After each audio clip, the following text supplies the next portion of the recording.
오늘 설교의 핵심 또 오늘 본문을 그대로 교한 찬양 감사합니다. 우리 옆에 있는 분에게 이렇게 인사합시다. 복 있는 사람으로 살아갑시다. 인사하겠습니다.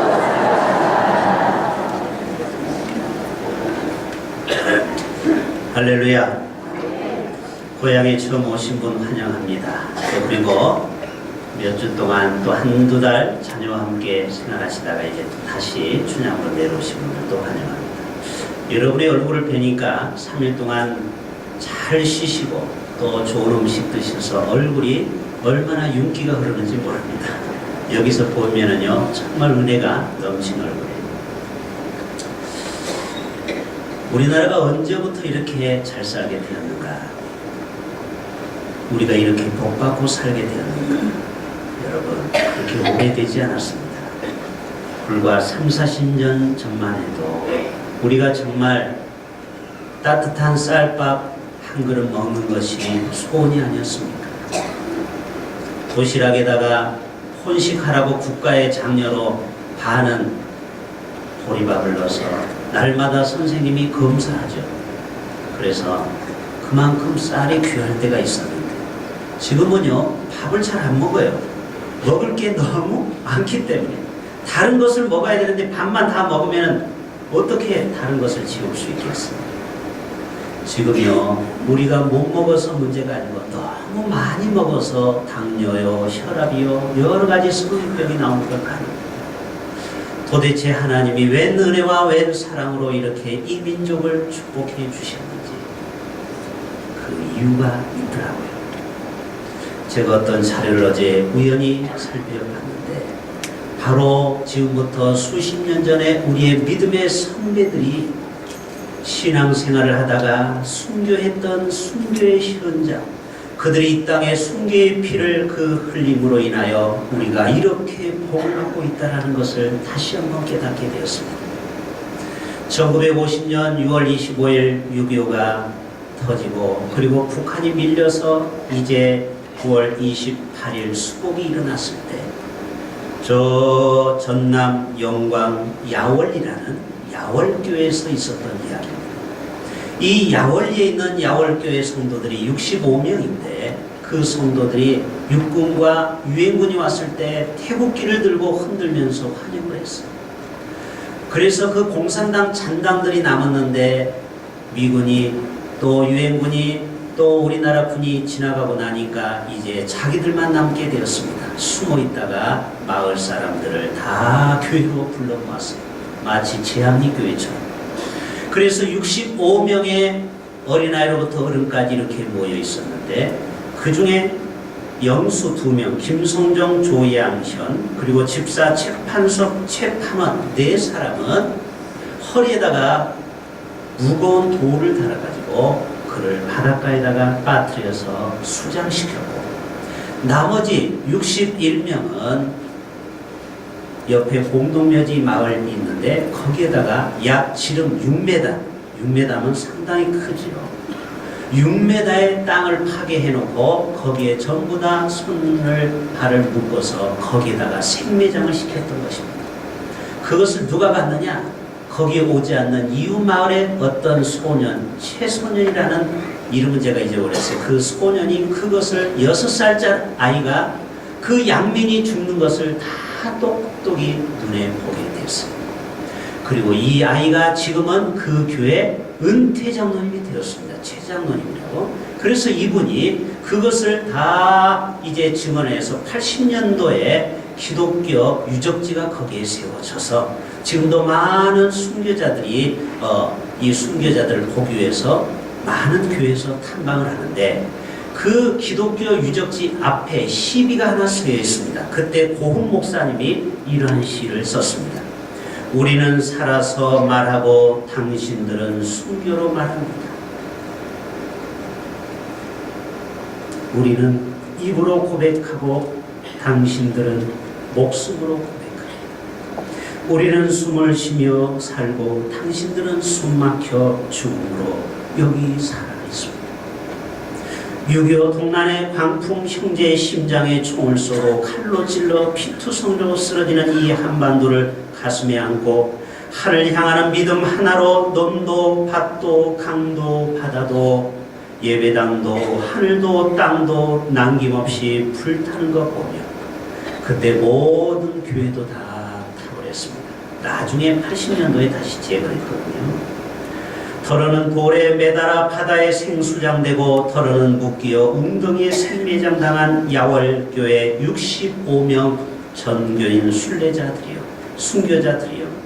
그렇게 심장이 터져버린 실로 너무도 가혹한 끔찍한 그러나 그날 당신들의 침묵의 절규로 드린 거룩한 봉헌의 제물이여 저기 갯바람 소리 서해 파도 소리로 그 고통 지금도 여기 들리고 오늘은 당신들의 피 재단에서 우리 같은 엉터리들도 이렇게 풍성한 하늘복을 추수합니다. 엉터리 같은 우리, 사실 우리가 신앙생활을 옛날 사람만큼 그렇게 하던가요? 어떻게 보면 지금은 엉터리 목사, 엉터리 성도가 얼마나 많이 있습니까? 그러나 이 땅이 복받은 것은 그러한 순교자들의 피값으로 인하여 이 땅이 하나님의 은혜와 복을 누리는 줄로 믿습니다. 우리가 누리는 이 복을 우리는 결코 놓쳐서는 안 됩니다. 우리가 받은 이 복을 우리의 후손들에게 물려줘야 되지 않겠습니까? 그러기 위해서는 오늘 시편 1편을 여러분 꼭 기억할 수 있기를 바랍니다. 세 가지를 조심하고 두 가지를 행하면 됩니다. 간단합니다.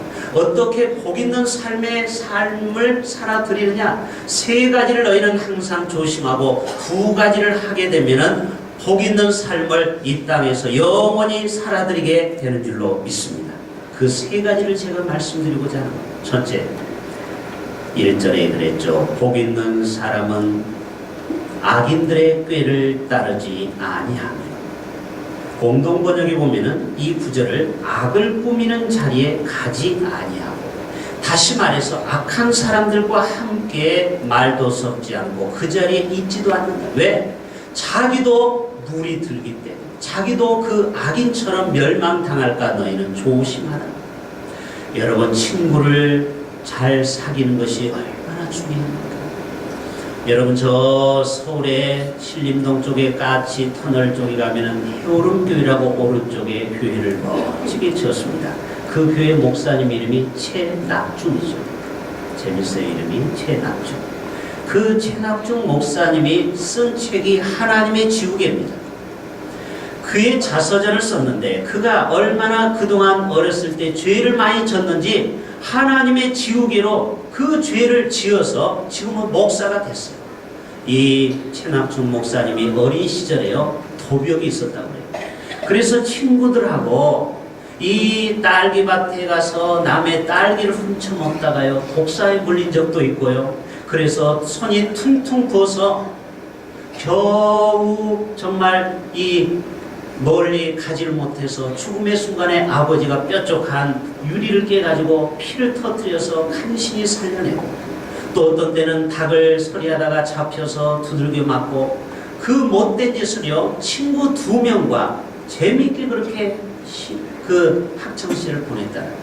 그런데 자기가 교회를 가서 하나님을 만나서 10계명을 보았더니 내 이웃집에 물 것을 탐내지 말라. 아, 내가 도적질하는 것이 이렇게 큰 죄구나 깨닫고 그 사람은 손을 털었어요.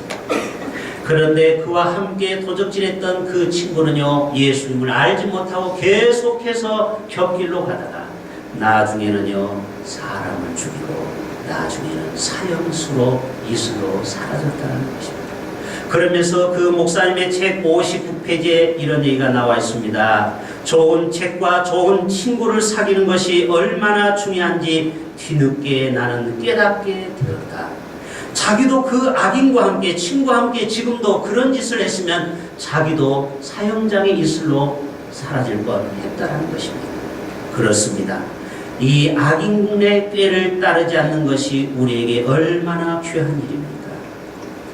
저희 초등학교, 중학교, 고등학교 친구들, 교회 친구들이 중마고가 지금도 12명이 모여서요, 얼마나 신망의 믿음, 소망, 사랑 이 모임을 만들어서 2달에 한 번씩 지금도 모이고 있어요. 다 교회에서 집사요, 장로요, 권사가 되어서 만나면은 신앙적인 얘기를 하니까 얼마나 좋습니까? 40년 동안 중학고입니다. 그런데 원래 우리는 12명이 아니고 13명이었습니다. 그 한 친구는 왜 없을까요? 죽었기 때문에. 그 친구는 같이 교회를 다녔습니다. 그런데 이 아이는요, 우리와 달랐어요. 나쁜 친구들과 어둠의 세력과 함께 손을 잡고, 우리가 어디를 가다 오면은 어둠컴컴한 데 가면은요, 애들 돈 뺏는 일을 했더라고요. 지금 생각해 보니까. 저는 그 친구를 위해서요, 10년 가까이 기도했습니다. 빨리 돌아오도록. 그 악인의 꾀를 따르지 않도록. 결국 그는 30대 중반에 무슨 사고로 인해서 결국 죽고 말았습니다. 여러분 주위에 잘 살펴보십시오. 악인과 함께 길을 쫓던 사람들의 종말이 지금 어떠한지. 여러분 복된 삶은요, 구별된 삶을 살아가는 줄로 믿습니다. 성도로서 이 세상의 악한 자와 꾀를 함께 하면 안 된다, 이것입니다. 저는 두 사람의 성경의 실패자를 설명하면서 우리도 그러한 악인의 꾀를 따라서 그러한 멸망을 당하지 않기를 여러분 반사 교육을 받기를 바랍니다. 먼저는 에스더서 5장, 6장, 8장을 통해서 이 에스더와 모르드게 얘기가 나옵니다. 하만의 이야기가 나오죠. 여러분 이 하만은 이 모르드게가 눈의 가시와 같습니다. 왜 그러냐면은 이 모르드게는 그 에스더, 부모도 없이 혼자 사는 딸처럼 키운 그 조카와 함께 신앙생활하다가 그만 조카가 왕비로 발탁이 된 것입니다. 출세의 가도로 달리게 된 것입니다. 그런데 이 모르드게는 신앙이 아주 얼마나 철저한지 절대 타협이 없어요. 그러니까 어때요? 눈의 가시가 되었습니다. 결국은 그 아하수에로 왕 앞에 참소를 하게 되죠. 이 모르드게를 어떻게 하면은 제거할까 생각하게 되었습니다. 그런데 어느 날 초청장이 한 장이 왔습니다.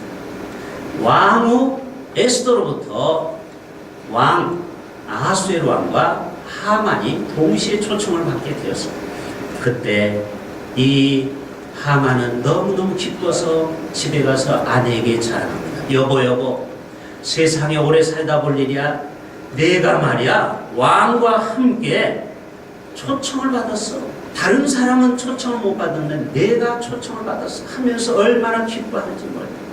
그런데 그 마음속에 한 가지 찜찜한 것이 있어요. 그것은 바로 모르드게가 아직 성문에 있다라는 것입니다. 저 모르드게만 내 눈에 사라지면은 내가 얼마나 기쁠 터인데 하면서 그 얘기를 아내에게 했더니 그 아내 세레스라고 성경 구체적으로 이름이 나옵니다. 그 아내 세레스와 그 하만의 친구들이 말합니다. 당신 초청받았다며? 그렇지. 그러면은 50규빗 되는 50규빗은 약 22m 8층 높이의 높은 장대에다가 이번 계기에 모르드게를 아예 달아버리자. 당신이 왕후에게 초청받았는데 그 정도 소청을 못 들어주겠느냐? 그러면서 그가 쾌제를 부르고 나갔습니다. 자, 그 밤에 하나님의 손이 움직이기 시작합니다. 여러분 하나님의 손은 지금도 보이지 않지만 일하고 계십니다. 어떤 하나님의 손이 움직이냐면 그날 밤에 이 왕이 잠이 오지가 않는 거예요. 여러분 잠이 오지 않는 것도 하나님의 뜻입니다. 그래서 지겨워서 그 옆에 있는 신하들에게 책을 읽어주어라. 옛날에는 왕이 읽지 않았다고 해요. 옆에 책을 읽어주는 책사가 있어요. 그 책을 읽어주게 되는데 그 책에 나오는 내용입니다. 그 두 넷이 빅다나와 데레스가 말합니다. 아하수에로 왕을 암살하려고 했던 적이 옛날에 있었는데 모르드게가 그것을 이야기해서 결국 왕이 목숨을 건지게 되었습니다. 이러한 기사가 책에 기록되어 있는 거예요. 여러분 왕의 모든 말과 일은 다 기록되어 있죠. 우리나라 책에도. 그래서 물어봅니다. 야, 그 모르드게에게 관직을 주었느냐? 또 무슨 상을 주었느냐? 물어봤더니 아무것도 준 적이 없다라는 거예요. 여봐라, 밖에 누구 없느냐? 그때 마침 하만이 그 왕 어전 바깥에 뜰에서 어그정 되면서 내일 아침에 왕 앞에 가서 왕후 앞에 가서 그 모르드게를 참소해서 죽일 것만 잔뜩 기대했는데 왕이 들어오라고 하니까 들어왔습니다. 내가 물어볼게. 나에게 정말 좋은 일을 한 사람이 있는데 그 사람을 존귀하게 세우려고 하면 어떻게 해야 되는가? 이 생각을 하니까 마치 자기가 주인공인 것처럼 그런 얘기를 합니다. 왕이시여, 만약 왕이 한 사람을 높이시려면 당신이 입었던 왕의 옷을 입히고 왕관을 씌우고 그리고 왕이 차는 버금 수레를 타게 하고 백성들 앞에 가서 사람들이 다 그 앞에 엎드리게 하옵소서. 내심 자기일 줄 알았어요. 그런데 여러분, 하나님은 거기에서 기적을 베풉니다. 어떻게 됐어요? 너는 당장 내 옷을 한 벌 가지고 가라. 그리고 여기 왕이 썼던 왕관도 있다. 그리고 내가 타던 저 수레가 하나 있는데 빨리 가서 누구에게 갖다 주어라? 모르드게에게 갖다 주어라. 여러분, 세상에 이럴 수가 있습니까? 이럴 수가 있습니까? 자기 원수가 하루만 잠을 자면은 그 원수를 50규빗 되는 데다가 처형시키려고 했는데 웬걸 그 모르드게에게 왕이 썼던 왕관과 옷과 수레를 가져가는 것입니다. 그래서 여러분, 이런 말이 있어요. 한번 같이 따라서 해볼까요? 사람과 사람이 만나면 역사가 일어나고 사람과 하나님이 만나면 기적이 일어납니다. 아멘. 그렇죠. 사람과 사람이 모이면은 뭔가 역사를 일어나죠. 그러나 하나님과 사람이 만나면 사람이 상상할 수 없는 기적이 일어납니다. 결국 모르드게를 죽이려고 했던 계략이 1차 삐딱하게 벌써 이때부터 삐딱하게 됐습니다. 결국 하나님의 심판의 때가 점점 다가오게 되는 것입니다. 자, 다음 날 바로 신하들에 의해서 지금 그 왕후의 잔치에 참여하게 되었습니다. 이 잔치는 3일 동안 벌어지게 되는, 나중에 불임절이 14, 15, 16인데 이 불임절 기간 동안에, 이 왕의 잔치 기간 동안에 둘째 날에 이 모르드게, 이 왕이, 아수에르 왕이 잔뜩 취하니까 왕비에게 말합니다. 내 소청이 무엇이냐? 이제 취하니까 이제 왕후가 얼마나 이쁘게 보는지 네가 나에게 얘기하라. 왕이시여, 우리 민족을, 유대인들을 죽이려고 했던 무리들이 있습니다. 나를 여기에서 죽이려고 하는 무리가 있습니다. 저는 너무 괴롭습니다. 또 여자의 먹이는 울음 아닙니까? 도대체 누가 우리의 왕의 마음을 괴롭히느냐? 당장 나에게 말하라. 그때 옆에 누가 있었어요? 하만이 있었죠. 바로 이자입니다. 이자가 바로 우리 민족을 죽이려고 했고 우리를 죽이려고 했습니다. 그때 왕이 너무 믿었던 신하가 바로 자기의 왕후를 죽이려고 했다는 것을 듣고 괴로워서 당장 바깥으로 나가서 왕궁을 거닐었다고 했습니다. 그 찰나에 이제 자기가 조금 있으면 죽음의 경각 시간이 다가오니까 그 왕후 에스더에게 쫓아갑니다. 하만이 그 왕후가 앉은 그 의자에 무릎을 꿇고 자기를 한 번만 살려달라고 애걸 하는데, 이제 왕이 바깥에서 돌다가 와봤더니 자기 왕후 옆에 자기 신하가 무릎 위에 엎드려 있는 것을 보고 저놈이 이제는 미쳤구나, 내 아내까지 간음하려고 하는구나. 그 말이 떨어지자마자 군사들이 나타나서 그 하만의 얼굴을 쌌다고 했습니다. 이 얼굴을 쌌다는 것은 이제 죽음을 상징하죠. 결국 어떻게 됐습니까? 그가 높은 상태에 그 하만이 거기에 달리게 되었습니다. 여러분, 거기에서 끝나는 것이 아닙니다. 9장에 가면은 9장 6절에 유다인이 도성 수산에서 500명을 죽이고 진멸했습니다. 그 하만의 그 잔당들을 500명을 싹쓸이해서, 또 9장 10절에 하만의 10 아들을 또 죽게 됩니다. 자기 한 사람이 그 악한 길을 가니까 자기만 죽는 것이 아니고 자기 10 아들까지 죽게 되고, 또 9장 16절에 보면은 유다인들을 미워한 자 7만 5천 명을 도륙하였더라. 자, 총 몇 명입니까? 7만 5천 명, 500명, 자기 아들 10명. 그래서 도합 7만 5천 500 10명, 그런데 자기까지 합치니까 11명이 죽게 되었습니다. 여러분, 한 사람이 악인의 길을 쫓을 때 자기만 죽는 게 아닙니다. 자기의 가족과 자기의 민족까지 죽는 비참함을 우리가 보게 됩니다. 또 한 사람을 볼까요? 다니엘서 6장에 보면은 바벨론 왕 느부갓네살 왕 때 포로로 끌려온 다니엘이 나중에 벨사살, 다리오 이렇게 정권이 바뀌게 되는데, 이 다리오 왕 때요, 전국 120명이 고관들이 있습니다. 그 120명이 전국을 통치하는데, 요즘 말하면 뭐 도지사 정도 될까요? 그 120명 중에 3명의 총리를, 가장 높은 총리를 또 뽑습니다. 그 중에 한 명이 다니엘입니다. 다른 총리와 그리고 고관들이 시기 질투를 합니다. 왜요? 이 다니엘은 타협이 없어요. 그리고 먼지를 털어도 먼지 날 게 없어요. 너무 청렴하니까 이게 뭔가 이게 결탁이 되지 않는 것입니다. 그래서 저들은 다니엘을 죽이기로 작정합니다. 어떻게 합니까? 왕에게 찾아갑니다. 왕이시여, 지금부터 30일 기간을 선포하여서 왕 외에 어떤 신에게 기도하거나 또 예배하는 자가 있으면 다 사자굴이 넓도록 왕이시여 빨리 도장을 찍어주세요. 그래서 억지로 도장을 찍어서 어인을 찍어서 방방 곳곳에 방을 붙이게 됐습니다.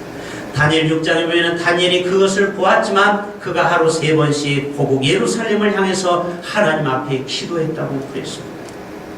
여러분, 어떻게 됐습니까? 결국은 그 왕 앞에 절하지 않고, 그리고 하나님, 살아계신 하나님 앞에 예배하는 것을 보고 결국은 사자굴 속에 던져지게 됩니다.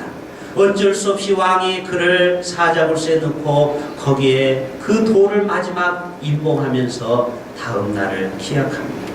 이튿날 일찍 새벽에 일어납니다. 이 왕은 너무 다니엘을 신임했기 때문에 너 살아계신 하나님께서 너를 구원해 내리라고서 사자굴에 넣는데, 다음날 깨자마자 다니엘에게 말합니다. 다니엘, 너 지금 어찌 됐느냐? 할 때 다니엘이 뭐라고 합니까? 왕이시여, 만수무강하옵소서.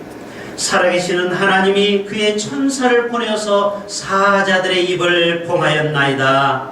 사자들이 나를 상치 못하였나이다. 나의 무지함이 이제 왕 앞에 명백함이 드러났나이다. 여러분, 어떻게 됐습니까? 결국은 그를 험담하고 그를 죽이려고 했던 모든 대신들이 대신 사자굴 속에 가족과 함께 들어가서 그가 사자의 입이 어떻게 됐습니까? 그때부터는 입이 열려서 그 모든 다니엘을 해코지하려고 했던 세력들을 다 사자들의 밥으로 만들어 버렸습니다. 여러분, 오늘 또 악인과 함께 따르는 자의 최후를 우리가 보게 되죠. 여러분, 이 장면을 어디서 또 우리가 보게 됩니까? 출애굽기에 보면은 애굽 군대들이 홍해 바다에서 쫓김을 당할 때 하나님께서 홍해를 육지같이 이스라엘 백성들이 건너게 되는데, 그 뒤를 쫓아옵니다. 잡으려고. 그럴 때 어떻게 됐습니까? 그동안 잠잠했던 바다가 이제는 입을, 마치 사자 입을 닫는 것처럼 그들을 다 물속에서 수장시켜 버렸죠. 여러분, 이렇게 하나님의 백성, 또 하나님의 사람을, 또 이렇게 하나님의 뜻대로 사는 자를 힘들게 하는 모든 자를 악인과 함께 하나님은 멸하시는 것을 보게 됩니다. 여러분, 일평생 살아가는 동안 복 있는 사람으로 살아가기를 축복합니다. 이 자리에 모인 여러분 한 사람도 복 있는 사람으로 살아가야 되는데, 바로 악인과 함께 꾀를 따르지 아니한다. 두 번째, 죄인들의 길에 서지 아니하며 오만한 자의 자리에 앉지 아니하는 그러한 겸손한 성도, 그래서 하나님 앞에 복 있는 성도의 삶을 살아가서 다 복받기를 축복합니다.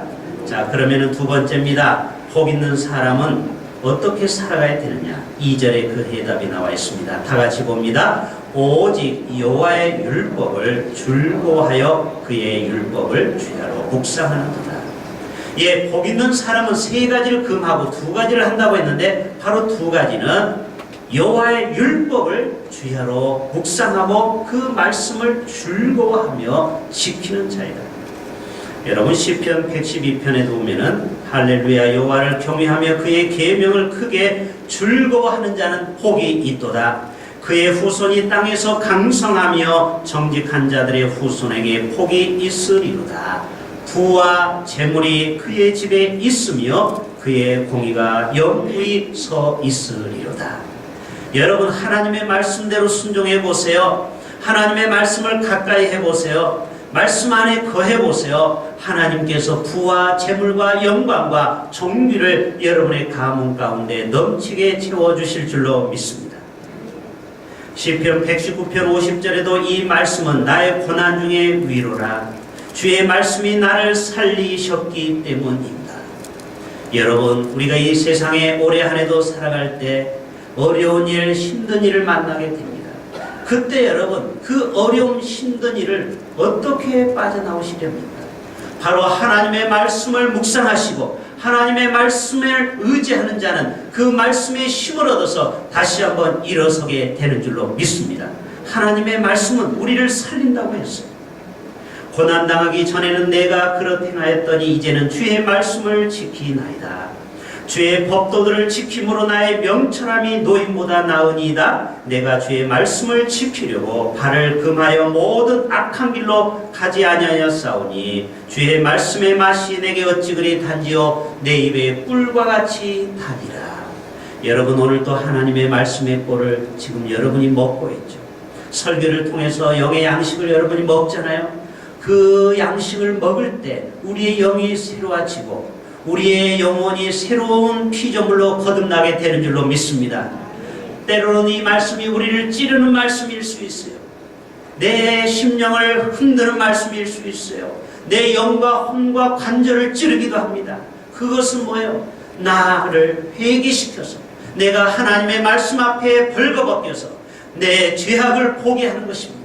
그래서 말씀 앞에, 거울 앞에 나를 적나라하게 나를 보고서 내 삶이 그동안 어떻게 살았는지 이제는 하나님이 기뻐하시는 삶을 살아드리는 저와 여러분이 될 수 있기를 바랍니다. 결론입니다. 3절 다 같이 봅니다. 시작. 그는 시냇가에 심은 나무가 철을 따라 열매를 맺으며 그 잎사이가 마르지 아니함 같으니 그가 하는 모든 일이 다 형통하리로다. 예, 복 있는 사람에게 주시는 축복입니다. 시냇가에 심은 나무가 철을 따라 열매를 맺는데요. 예레미야 17장 7절에 보면요, 물은 여호와를 의지하며 여호와를 의뢰하는 그 사람은 복을 받을 것이라. 그는 물가에 심어진 나무가 그 뿌리를 강변에 뻗치고 더위가 올지라도 두려워하지 아니하며 그 입이 청청하여 가무는 해도 걱정이 없고 결실이 그치지 아니하리로다. 바로 시냇가에 심은 나무가 그 과실을 맺는 것처럼 복된 삶을 살아가는 사람, 악인과 함께 꾀를 따르지 않고 교만한 자리에 앉지 아니하고 오직 여호와의 말씀을 즐거워하며 하나님의 말씀에 순종하는 삶을 살아갈 때 하나님께서 여러분의 인생을 그렇게 풍요롭게 시냇가에 심은 나무가 과실을 맺는 것과 같은 복을 허락해 주신다. 에스겔 47장 12절에도 강 좌우가에는 각종 먹을 것과 과실나무가 자라서 그 잎이 시들지 아니하며 열매가 끊어지지 아니하고 달마다 그 새 열매를 맺으리니 그 물이 성소를 통하여서 나옴이라. 그 열매를 먹을 만하고 그 잎사귀는 약 재료가 되리라. 오늘도 이 하나님의 말씀의 생명이 여러분의 삶 가운데 흘러 들어가서 모든 하는 일이 형통한 올해 한 해가 될 수 있기를 주님의 이름으로 축복합니다. 기도합니다. 하나님 아버지, 2014년도 정말 복 있는 사람으로 살아가게 하여 주시옵소서. 결코 악인들의 꾀를 따르지 아니하게 하시고 죄인들과 함께 거닐지도 아니하며 오만한 자들의 자리에 앉지도 아니해서 오직 하나님의 말씀을 즐거워하며 그의 율법을 주야로 묵상하는 자가 되어서 시냇가에 심은 나무가 철을 따라 열매를 맺으며 그 잎사이가 마르지 아니함같이 그가 하는 모든 일이 형통하리로다. 형통한 삶을 살아가는 복된 한 날 되게 하여 주옵소서. 예수님의 이름으로 기도합니다. 아멘.